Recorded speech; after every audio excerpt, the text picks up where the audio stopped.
Hop. 3-chi videomizda davom etamiz.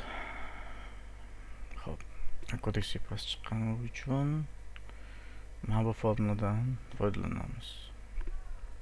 Bu ham o'sha modellarni formulasi, shu formula asosida ishlaydi.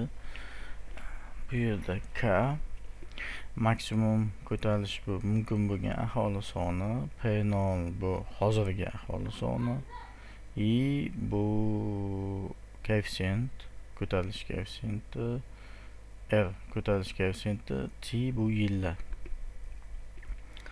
Hop. Endi funksiya yaratib olamiz. Hop, bu yerda biz aytamiz, maksimum 55 million bo'lishi mumkin aholi, hozir 38 million. Ko'payish koeffitsiyenti hamma x foizini percent ustunini o'rtacha silishi, ya'ni qanchaga og'ishi yillar kesimida. Formulani beramiz va bizga har bitta yil uchun nima qiladi, natija qaytarib beradi. Xo'p. Ushbu formulani foydalanish uchun qiymatlarni beramiz. P0 bu 38 million hozirgi aholisi O'zbekistonda, 55 million bu maksimum bo'lishi mumkin bo'lgan aholi 2100-yilda va koeffitsient, ko'payish koeffitsiyenti hozir 1.9 2025-yilda. Hop, keyin ushbu ma'lumotlarni funksiyaga beramiz, ko'rfitni funksiyaga o'qitamiz. Hop, va natija olamiz 2100-yil bo'yicha. Hop, World bo'yicha ekan, bu O'zbekiston bo'yicha ekan. Yaxshi. Hop, bu jahon, butun jahon bo'yicha, bu O'zbekiston bo'yicha 2100-yil bo'yicha. Mana grafiklarni chizamiz. Bu grafikda mana hop, 20 ga 5 olganmiz, ya'ni eni 20 va bo'yi 5 koeffitsiyenti. Hop, O'zbekistoncha olamiz. Historical data degani bu o'sha bizning data setimizda qo'yib chiqqan ma'lumotlarimiz yillar kesimida. Hop. Ikkinchisi bu logistik model degani, bu biz o'sha funksiya orqali hisoblagan ma'lumotlarimiz o'sishi. Hop, 2100-yildagi qiymatni yashil qilib olamiz. Mana nuqtamiz 2100-yildagi qiymat. Hop,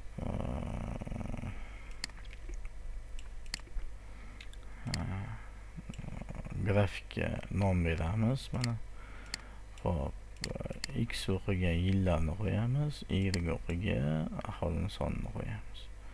Legendalarni chiqadi. Legenda degan mana bu narsasi, mana chiqadigan narsasi. Grid degani bu o'sha bunaqa gorizontal va vertikal chiziqlar o'tkazadi. Hop, va show qilamiz. Mana bunaqa grafik chizamiz. Hop.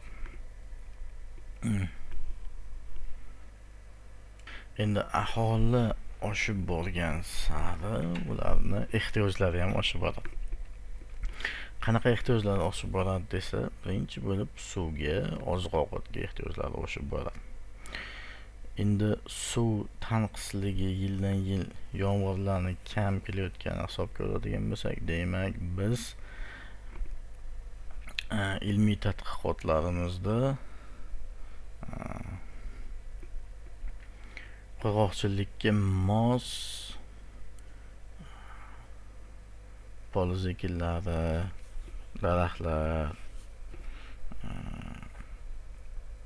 xullas oziq-ovqat mahsulotlarini suvsizlikka chidamli navlarini ixtiro qilishga qaratishimiz kerak.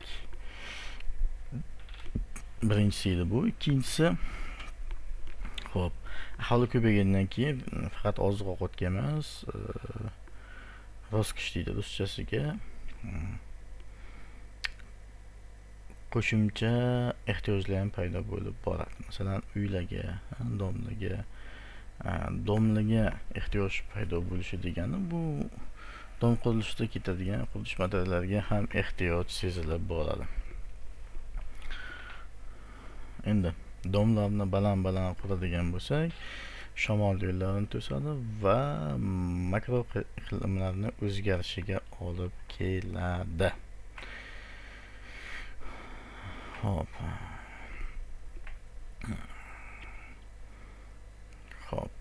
Bundan tashqari qo'shimcha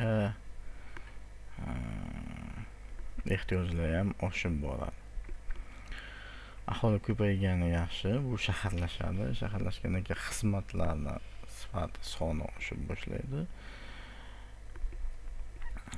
Tabiiyki bu elektrga, suvga bo'lgan talabni oshiradi. Elektr energiyasini ishlab chiqish qimmatlashadi. Shuning uchun ikkinchi ilmiy tadqiqotlarimizni biz qayta tiklanadigan elektr energiyalardan tok olish, qayta tiklanadigan manbalardan elektr tokini olishga qaratishimiz kerak bo'ladi. Hop, endi bu datasetimizda hop clear datasetidan bu clearing, df clearing. Hop.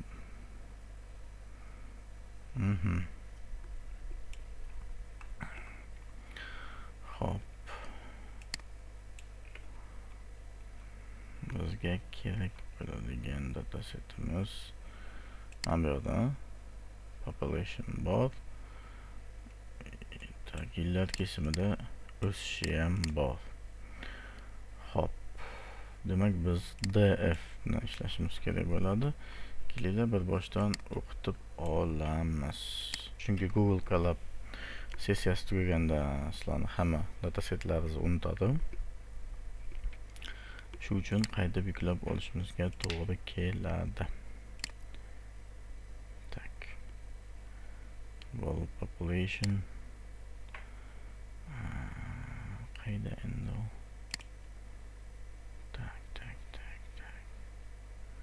Mana datasetimiz yuklab oldik. Xo'p, agar mana bu yerda bo'lmasa, datasetimiz o'chadi. Endi joy o'zgargani uchun o'tishyapti. Kopировать put qilib olamiz. Mana uchta nuqtani bosib, kopировать put qilamiz. Mana bu yerga qo'yamiz. Joy o'zgargani uchun shunaqa qiladi. Xo'p, ma'lumotimizni o'qib oldik. Xo'p. Qaytib ishlatib ko'ramiz. Tak. Xo'p, yaxshi. Yillar kesimida o'zgarishlarni topib olamiz. Xo'p.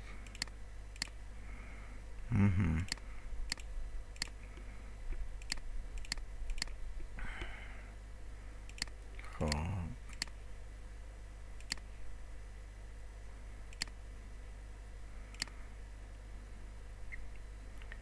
Grafik chizib olamiz yillar kesimida o'zgarishlarni. Hop, grafik ozgina qiyinroq chizadi chunki datasetimiz katta. Hop, yillar kesimida mana grafiklarni chizib berdi, minus pluslarni. Hop. Nima demoqchi?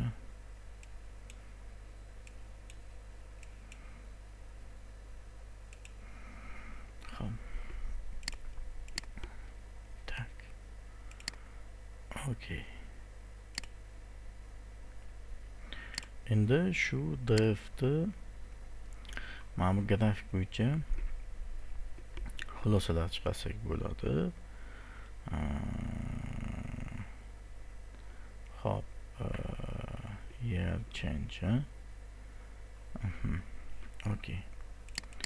Keyin o'sha year change'larni topib olamiz oxirida. Hop, bu endi kerak emas bizga. Hop, def columns metodi bilan barcha ustunlar haqida ma'lumotga ega bo'lamiz. Bizga mana bu ma'lumotlar kerak. Illat kesimida o'zgarish, to'g'rimi? Shu ma'lumotlar kerak bizga. Demak, xo'p, yangi kod qachon ochamiz va kf deymiz, koeffitsient deb olamiz. Tak. Xo'p, mana illat kesimini oldik. Yaxshi. Endi yangi dataset olamiz. df kf deymiz, barcha koeffitsiyentlarni olamiz. Tak, df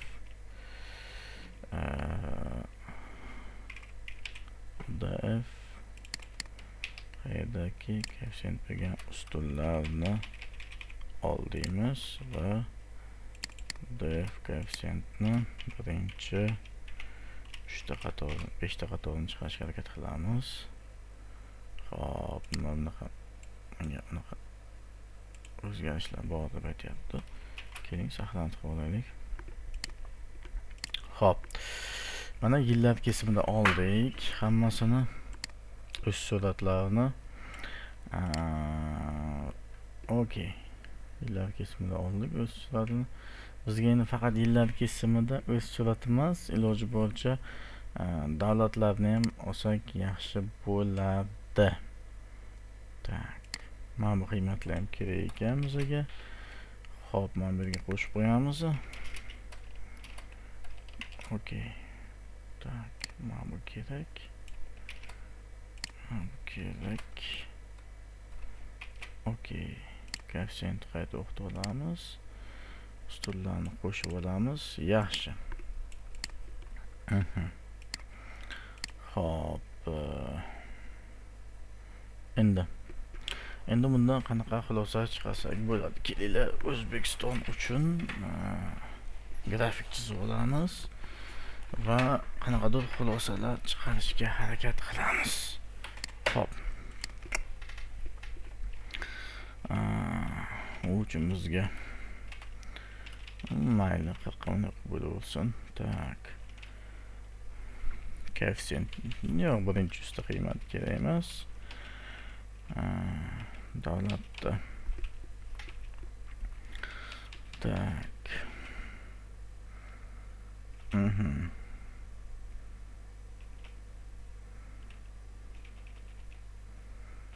Tak.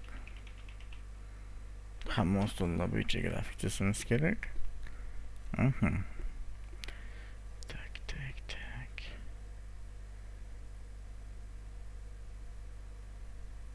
Afg'oniston. Kelinglar, Afg'oniston bo'yicha chizib ko'ramiz. Xo'p.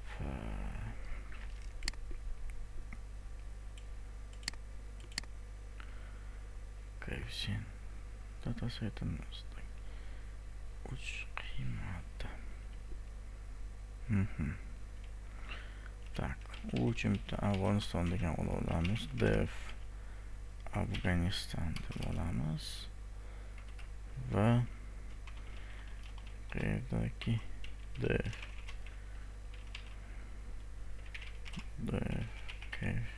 kfning ss tak ss3 to'g'rimi? Qiymati teng bo'ladigan bo'lsa Afg'onistonga, demak bu mana bu yerga buni qo'yamiz. Xo'p, Afg'oniston. Okey, color green. Xo'p, the show. Okey, yozuvlarni yozmay turamiz. Xo'p,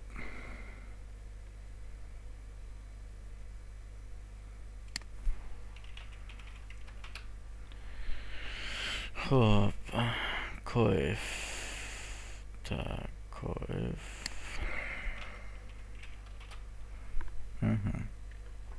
Tak. Afg'oniston 2024-yil. Adashmasam bitta nuqta bo'lishi kerak edi. Xo'p, Afg'oniston 2024-yil change.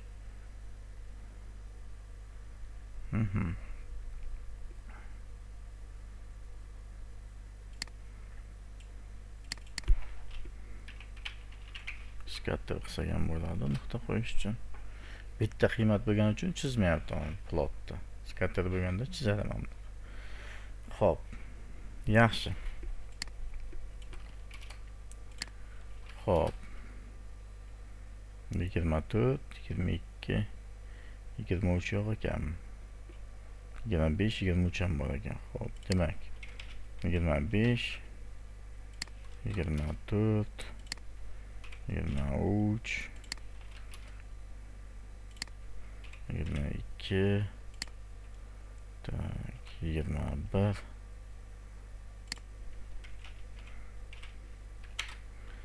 Xo'p, mana.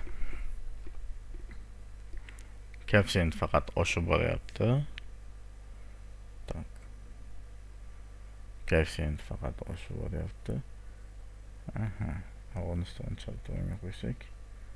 Koeffitsiyentlar o'zgardi. Bo'ldi. Koeffitsient faqat oshib boryapti mana. Tak. 25-yil. Tak, green. Hop. Blue. Yellow. Pink. Red. Hop, mana. Demak, green, blue.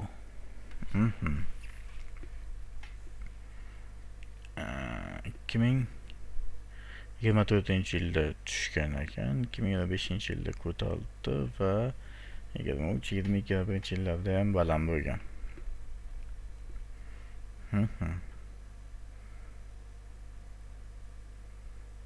Tushunarli.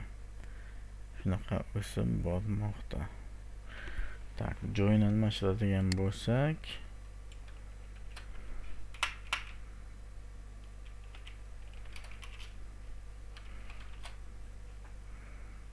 tak. Okey. Join almashtirsak. Xo'p.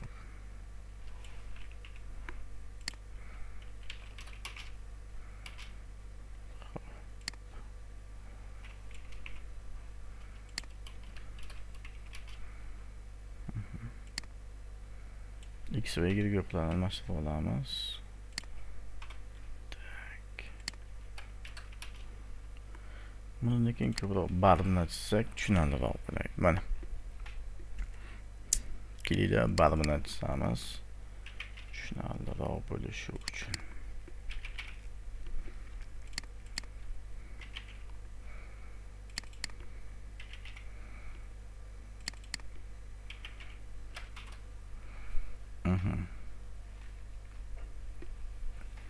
Xo'p. Ko'raylikchi, bar qiymatlarni to'g'ri berdim. Tak, matplotlib bar horizontal, mayli horizontal bo'lsa horizontal.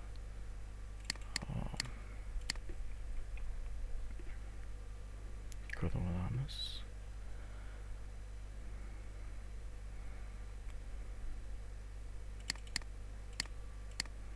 X, Y qiymatlar. Tak. X, Y. X qiymatlar bu yoqda. To'g'ri. Y qiymatlar bu yoqda.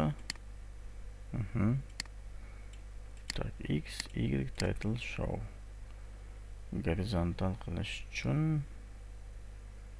Tak.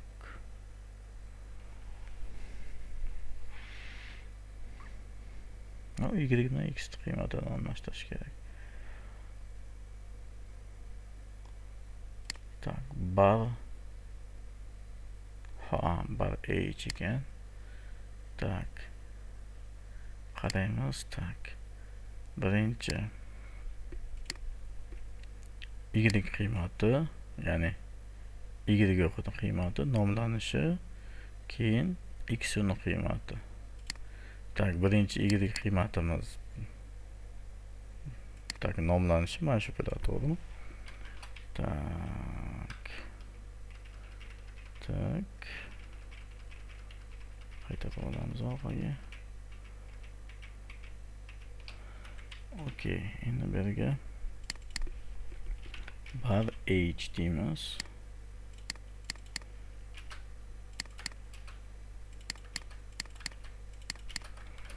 Tak, bar h bo'yicha chizamiz. Tak, nimagadir hammasini qizil qilib chizdi.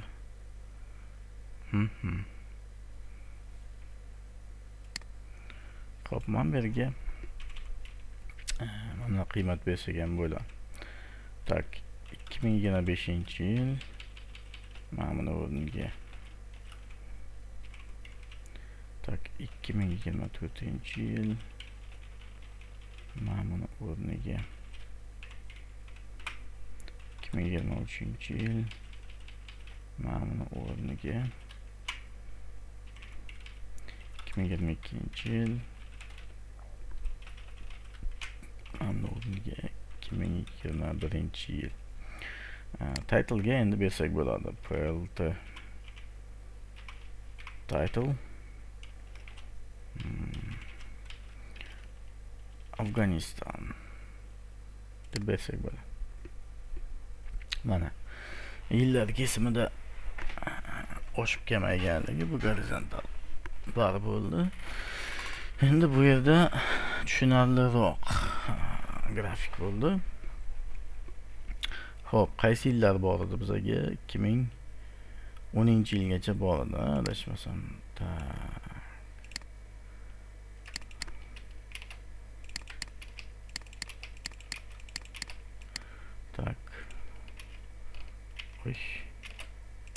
Tak, yana shuncha yil qo'shamiz. Tak. 2020-yil 19 18 17 16 bor ekan bu yillar. Tak, 16 17 18 19 20-yillar. Okey. Ko'ramiz, bor ekanmi? Bor ekan. Tak, demak mana Afg'onistonni o'sish koeffitsiyentini o'zgarishi, yillar mobaynida o'zgarishi 24-yilga kelib bir kamagan, yana 25-yildan osha boshlagan yuqori koeffitsiyenti. Shu koeffitsiyentga asosan biz nima qilsak bo'ladi? Keyingi yillarni hisoblasak bo'ladi. Masalan, bu uchun bizga shu matematik tahlil qiladigan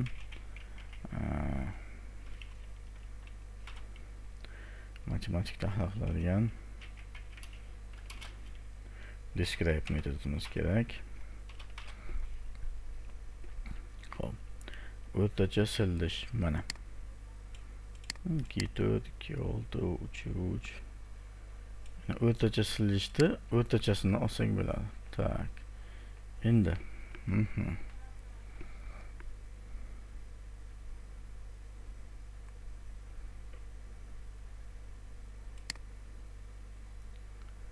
Xo'p. Std metodi bor ekan. Tak.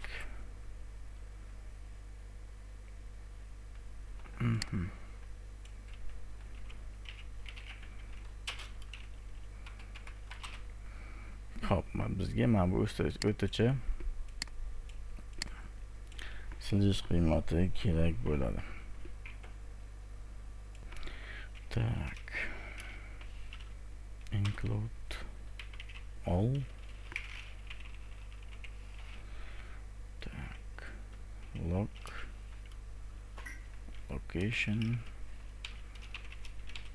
std. Xo'p. std degan nom topolmayman deyapti. Xo'p. Okey.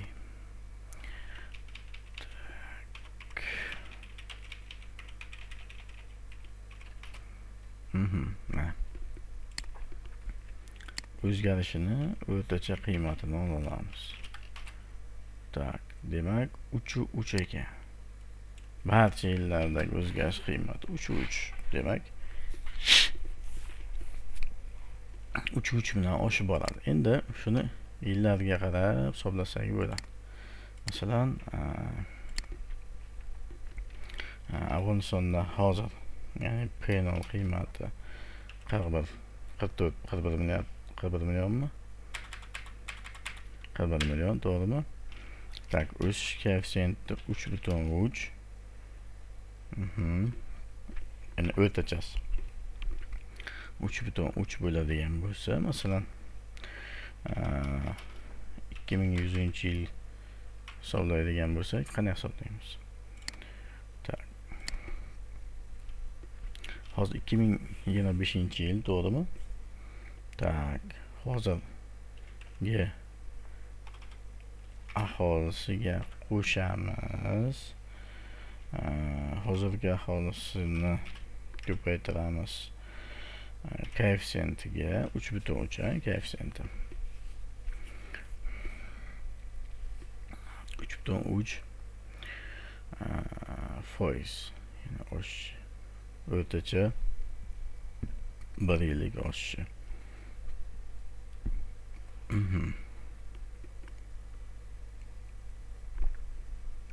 Xo'p.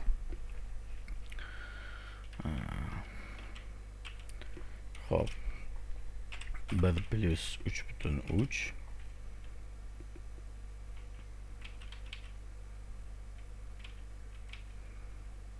tak. Bu 1 yil uchun.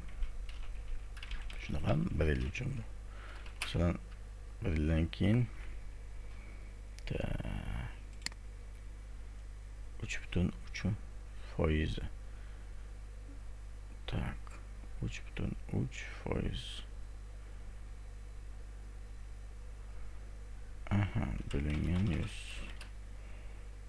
42 million bo'layotgan. Bu 1 yillik uchun. Endi n yillik bo'ladigan bo'lsa, demak mana bunda n minus 1, to'g'rimi? Okey. Agar 2100 bo'ladigan bo'lsa, demak 2025-yildan 2100-yilgacha 75 yil bor, to'g'rimi? 75 yil bor. Tak, mana bu yerga n ga ko'paytiramiz. Tak, n minus 1 ga ko'paytiramiz. Tak, 74 marta shunaqa oshadi, to'g'rimi? Mana 141 million bo'lar ekan 2100-yilga kelib.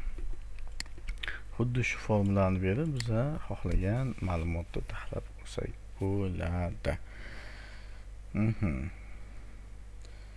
Xo'p, kelinglar shuni tahlil olamiz. Xo'p. Abaga deymiz. 2100. Population deb olamiz. Va tak, for item in range 2025 dan 2100 gacha.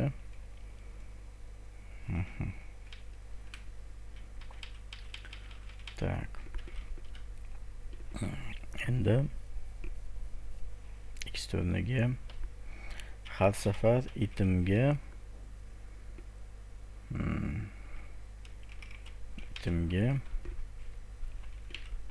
ko'paytiramiz. 1 plus y 1 plus y.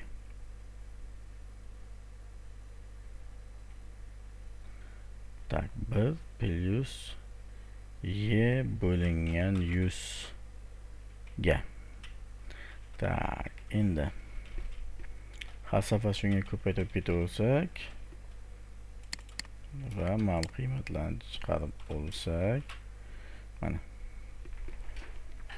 qiymatlar chiqdi. Xo'p.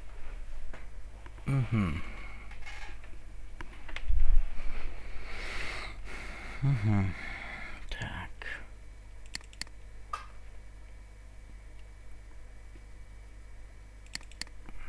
Tak, birdan 75gacha. Tak, birdan 75gacha.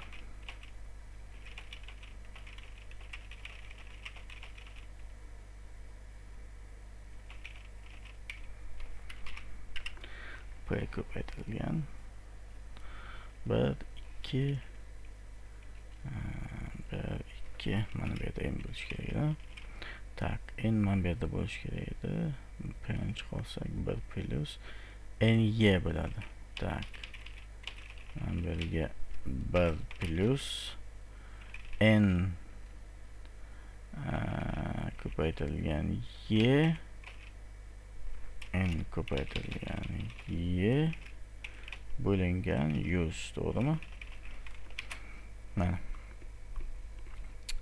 Mana bu tartibda ko'payib boradi.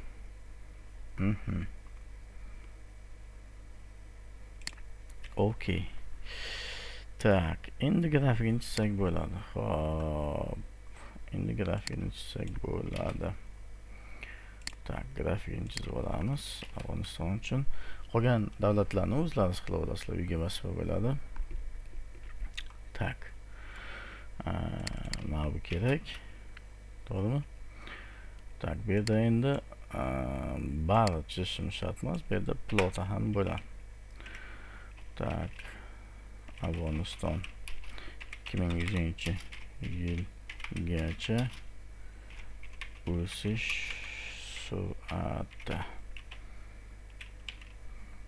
aholisini. Hop.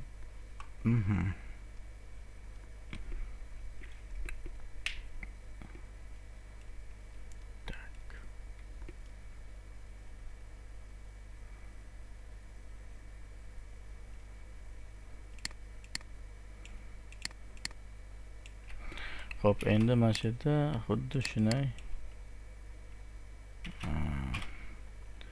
yana bitta kod ochamiz. Hop, buni Afg'onistonni yillar kesimi deymiz.